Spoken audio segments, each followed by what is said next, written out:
கீழ்ப்படிந்தது என்ன ஆசீர்வாதம்? நித்திய ரட்சிப்பு, அப்படித்தானே? அழியாத ரட்சிப்பு. இப்போ திறப்புல நின்று பகைவர்களுக்கா விரோதிகளுக்கா தன் உடன்பிறப்புக்கு ஜெபித்த போது என்ன ஆசீர்வாதத்தை கொடுக்கிறார்? தீர்க்கதரிசி என்ற நாமத்தை கர்த்தர் வைக்கிறார். ஆமென், அல்லேலூயா.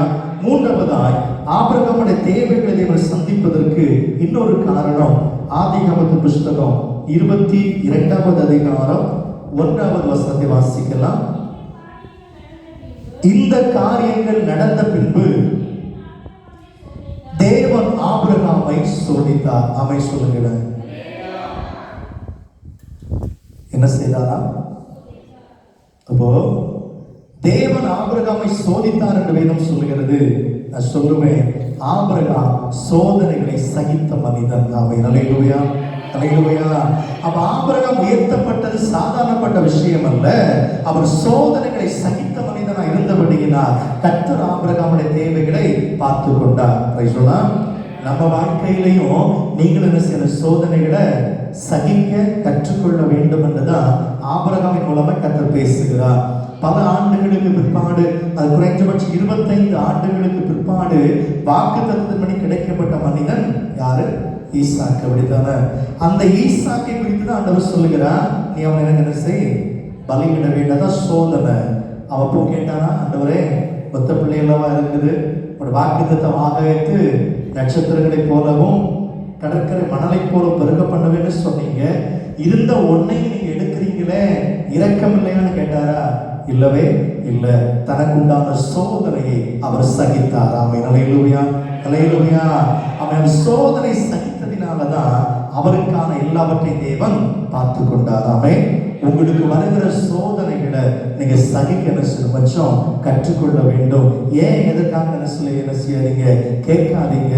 கர்த்தர் சோதனை அனுமதிச்சாலும் அது எனக்கு நன்மையாக மட்டும்தான் மாறும். ஆமென், அல்லேலூயா, அல்லேலூயா.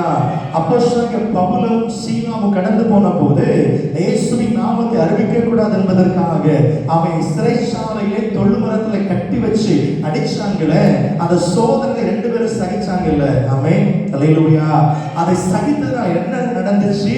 நடுராத்திரி வேளையில சிறைச்சாலை அஸ்திவாரங்கள் அசைந்தது. ஆமென், அல்லேலூயா, அல்லேலூயா. கர்த்தர் தம்முடைய பிள்ளைகளுக்கு அந்த இடத்துல இறங்கி வருகிறார். சிறை காவல் அதிகாரி குடும்பத்தோடு ரட்சிக்கப்பட்டார். ஆமென், அல்லேலூயா, அல்லேலூயா. ஆண்டவராலே ரட்சிக்கப்படுவதற்கு நான் என்ன செய்யட்டும் என்று சொல்லி அந்த பாதத்தை பற்றி கொண்டானே. எதனால? சோதனை சகித்ததால் வந்த விளைவு. ஆமென், அல்லேலூயா. எனவே உங்க வாழ்க்கையில சோதனைகள் வருமானா அதை கர்த்தருக்காக சகித்துக் கொள்ளுங்க.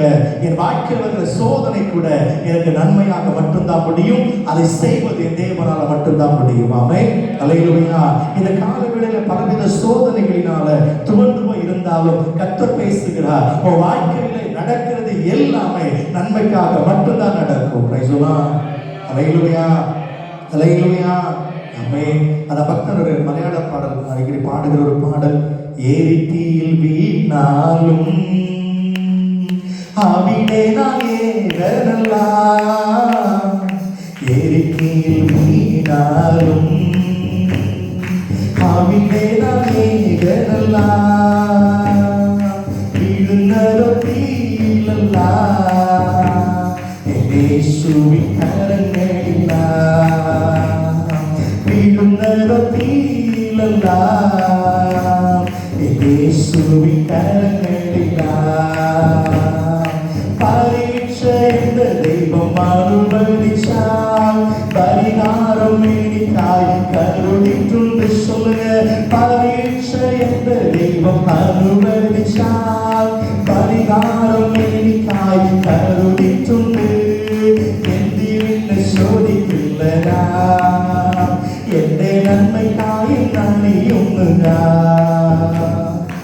எந்திரின்னு சோதிக்கில்லடா, எந்த நன்மைக்காயும் நன்மையும்னுடா. அல்லேலூயா.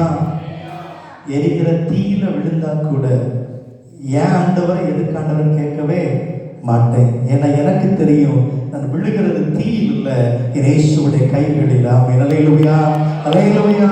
அந்த தீக்குள்ளே தேவனுடைய கரவரக்காய் கடந்து வரும். எனவே ஏன் ஆண்டவரே, எப்படி ஆண்டவர் என்று சொல்லி நான் கேட்க வேண்டிய அவசியம் அல்ல. நான் சோதனைகளை சகிப்பேனானா எனக்கானவர்களை கர்த்தர் பார்த்துக் கொள்வார். ஆமென். அல்லேலூயா.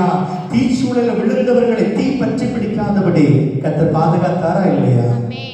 இன்னைக்கு தீ பற்றி பிடிப்பாத பல உடைகளை போடுறாங்க. அப்படித்தான நிறைய ஆடைகள் இந்த தீயணைப்பு வீரர்கள் போடுகிறாங்கல்ல, தீ பற்றி பிடிக்காத உடைகள். ஆனா இவர்களுக்கு கர்த்தரே உடையாக வந்தார் என்பதான் சத்தியம். ஆமென். அப்ப அவர்களை தீ பற்றி பிடிக்காம என்ன செய்ய வேண்டுமோ கர்த்தரை பார்த்து கொண்டார். எதற்காக? சோதனைகளை சகித்ததற்காக. நான் சொல்லுவேன், நீங்க அந்த சோதனையில உண்மையா உத்தமமா இருங்க. அந்த சோதனைகளை அந்த சாதனைகளாய் மாற்றி கொடுப்பார். ஆமென். அல்லேலூயா.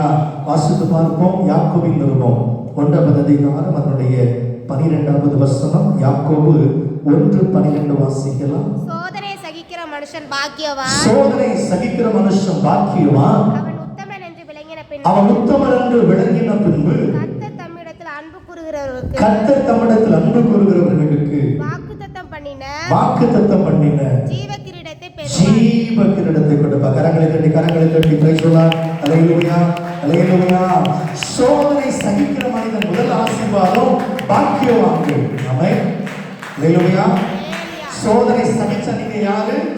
முதல் ஆசீர்வாதம் நீங்கள் பாக்கியவான்கள். இரண்டாவது நீங்கள் உத்தமர்கள். மூன்றாவது கர்த்தர் கொடுக்கிற ஜீவகிரீடத்தை பெற்றுக் கொள்ளுகிறவர்கள். ஆமென். அல்லேலூயா, அல்லேலூயா. நல்லா கவனிச்சு பாருங்க. ஒவ்வொரு காரியத்திலும் ஒரு ஆசீர்வாதத்தை தேவன் நமக்காய் வைத்திருக்கிறார். அப்ப நீங்க சோதனை சகிக்கிற போது எப்படி மாறுகிறீங்க? பாக்கியவான்களாய் மாறுகிறீங்க. அடுத்த கட்டம் உத்தமர்களாய் விளங்குகிறீங்க. அடுத்த கட்டம் கர்த்தருடைய கையிலிருந்து ஜீவகிரீடத்தை பெற்றுக் கொள்ளுகிறீங்க. ஆமென். இந்த ஆசீர்வாத கர்த்தர் கொடுப்பதினாலதான் தேவதாசர்கள் கர்த்தருக்காய் உபத்திரவங்களை சோதனைகளை பொறுமையோட சகித்தார்கள். ஆமென். அல்லேலூயா. உங்களுக்கு வருகிற சோதனைகளை நீங்க பொறுமையோடு சகிப்பீங்கன்னா உங்களுக்கானவைகளை என் தேவன் பார்த்துக் கொள்ளுவார். ஆமென். ஒரு காரியத்தை கூட நான் சொல்லி ஜெபிக்க விரும்புகிறேன். ஆதியாகமத்தின் புஸ்தகம் 13வது அதிகாரம் 8வது வசனம் வாசிக்கலாம். ஆதியாகமம் 13:8 வாசிக்கலாம். ஆபிரகாம் லோத்துவை நோக்கி, எனக்கும் உனக்கும்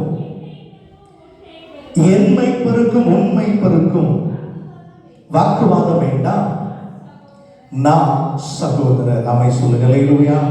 ஏற்கனவே சொன்னது போல ஆபிரகாமுக்கு லோத்துவுக்கும் ஆபிரகாமுடைய மந்தை மேய்ப்பர்களுக்கும் லோத்துவுடைய மந்தை மேய்ப்பர்களுக்கும் பெரிய வாக்குவாதம் வந்தபோது அவர்கள் அதை பெருசா எடுத்துக்கொண்ட போது ஆபிரகாம் தலையிட்டு சொல்லுகிறார், சகோதரனே, அடிச்சாலும் பிடிச்சாலும் சரி, நீ என்னுடைய சகோதரன், நமக்குள்ள வாக்குவாதங்கள் வேண்டாம். அப்படியானால் ஆபிரகாமுக்கு இந்த குணம் என்னன்னா, சமாதானம் பண்ணின மனிதனாய் அவர் இருந்தார். ஆமென். அல்லேலூயா.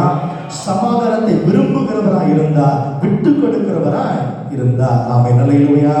ஏனென்றால் இது வாக்குவாதத்துக்கு பிற்பாடு நீர்ப்பாய்ச்சலான ஒரு பெரிய இடத்தை தேடி லோத்து கடந்து போன போது நீர்ப்பாய்ச்சல் அல்லாத ஒரு இடத்தை தேடி போகிறார் இந்த ஆபிரகாம். ஆமென். அல்லேலூயா. இல்ல அங்கே வாக்குவாதம் வந்திருக்கும், நீ மட்டும் நீர்ப்பாய்ச்சல் இடத்துக்கு போகிற, எனக்கு மட்டும் வறட்சியான்னு சொல்லி கேட்டு இருக்கலாம். இல்லவே இல்லை. நீ வடக்க போறேன்னா நான் தெற்க போறேன்ப்பா, நீ கிழக்க போனா நான் மேற்க போறேன். ஏன்னா நமக்குள்ள வாக்குவாதம் வேண்டவே வேண்டாம், நீ நானும் சகோதரர்கள். ஆமென். அல்லேலூயா. அப்ப ஆபிரகாமுக்குள்ள இந்த குணம் என்னன்னா, சண்டைகளை கிண்டி விடவில்லை, வந்த சண்டைகளை அமர பண்ணி விளங்க பண்ணுகிறார். நம்ம சகோதரர்கள், நாம் பொறுத்து கொள்ளுவோம். பிரைஸ் சொல்லலாம். உங்க வாழ்க்கையில கூட வருகிற சின்ன சின்ன வாக்குவாதங்கள் சண்டைகளை அப்படி பரிசாக்காம நாம் எல்லாரும் யாரு? சகோதரர்கள். இது ஒட்டுமொத்த சபையும் யாரு? நம்ம எல்லாரும் யாருதான்? உடன்பிறப்புகள் மட்டுமே. ஆமென். அல்லேலூயா. இந்த உடன்பிறப்புகளுக்குள்ள வாக்குவாதம் வேண்டவே வேண்டாம். வாக்குவாதம் ஒற்றை விட்டு கொடுத்து போயிடுவோம். பிரைஸ் சொல்லலாம். அல்லேலூயா. விட்டு விடுவோம். சரி, இப்ப பரவாயில்ல, நீயே வச்சுக்கோ, நீயே எடுத்துக்கோ, உனக்கே தாரை, எனக்கு கர்த்தர் பார்த்துக் கொள்ளுவார். பிரைஸ் சொல்லலாம். அதே போல விட்டு கொடுத்ததுனால யார் கெட்டு போனது?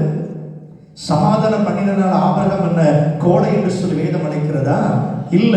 ஆமென். சில நேரங்களில் மனுஷன் தான் சொல்லுவான், என்ன உனக்கு பேச தெரியல, 2 வச்சிருக்கலாம், இல்ல சொல்லத்தான் செய்வாங்க. அது என்னுடைய அழகல்ல, நான் சகோதரன். ஆமென். அல்லேலூயா. அப்போ அந்த நீர்ப்பாய்ச்சலான இடத்தை தேடி போனாலும் ஆபிரகாம் போன இடம் தான் கடைசியில் எப்படி மாறிச்சுது? பாலும் தேனும் ஓடுகிற கானானாய் மாறிச்சுது. ஆமென். அல்லேலூயா. அவன் போன இடமோ சாபக்கேடான இடமாய் மாறிவிட்டது. ஏனென்றால் ஆபிரகாம் சமாதானம் பண்ணுகிறான் இருந்தபடியினால் ஆபிரகாமுக்கானதை கர்த்தர் பார்த்து கொண்டார். Price the Lord. வாசித்து பாருங்க, மத்தேயு எழுதின சுவிசேஷம் 5வது அதிகாரம் அதனுடைய 9வது வசனம். மத்தேயு 5:9 வாசிக்கலாம். சமாதானம் பண்ணுகிறவர்கள் பாக்கியவான்கள். ஆமென். அல்லேலூயா. அப்ப யார் சமாதானத்தை விரும்புகிறார்களோ அவர்கள் தேவனுடைய பிள்ளைகள் என்று அழைக்கப்படுகிறார்கள். Praise the lord. அல்லேலூயா. நாமும் சமாதானத்தை தான் என்ன செய்யணும்? விரும்பணும். ஏட்டிக்கு போட்டி வந்தாலுமே சமாதானத்தை தான் விரும்பணும்.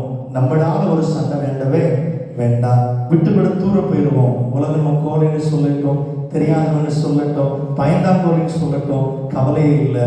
நான் விட்டு கொடுப்பதினால நான் இழந்ததை கர்த்தர் எனக்காக கொடுப்பார். Praise the lord. ஆமென். தொடர்ந்து ஒரு வசனத்தை கூட வாசித்து ஜெபிக்கலாம். எபேசியருக்கு எழுதின நிருபம் 2வது அதிகாரம் 15-16 வசனங்களை வாசிக்கலாம். எபேசியருக்கு எழுதின நிருபம் 2வது அதிகாரம் 15-16 ஆகிய வசனங்கள். ஆனபடியினாலே கர்த்தராகிய இயேசுவின் மேலுள்ள உங்கள் விசுவாசத்தையும் பரிசுத்தவான்கள் எல்லார் மேலும் உள்ள உங்கள் அன்பை குறித்து நான் கேள்விப்பட்டு இடைவிடாமல் உங்களுக்காக ஸ்தோத்திரம் பண்ணி.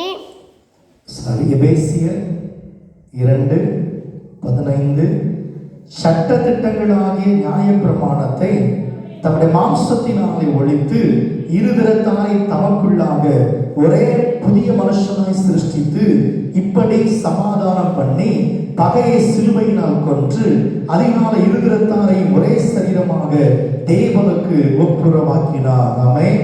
அல்லேலூயா. அல்லேலூயா. நியாயப்பிரமாணத்தில் பிரிந்து கிடந்த நம்மை இருதரத்தாராய் இருந்தவர்கள், தேவனுக்கு விரோதமாகவும் தேவனுக்கு சிநேகிதமாகவும் இருந்தவர்களை அவர் சிலுவையில் இரத்தம் சிந்தினபடியினால் ஒன்று சேர்த்தார். ஆமென். அல்லேலூயா. நமக்கு சமாதானத்தை பண்ணுகிற ஆக்கினை அவர் மேல் வந்தது. அவருடைய தழும்புகளால் சுகமாகிறோம். அல்லேலூயா. அவர் தேவன் உலகத்தில் வந்தது என்னை சேர்ப்பதற்காக, என்னை பிரிப்பதற்காக அல்ல, என்னோடு கூட சண்டைப்படுவதற்காக அல்ல, பிரிந்து கிடந்த என்னை அவரோடு கூட சேர்ப்பதற்காக.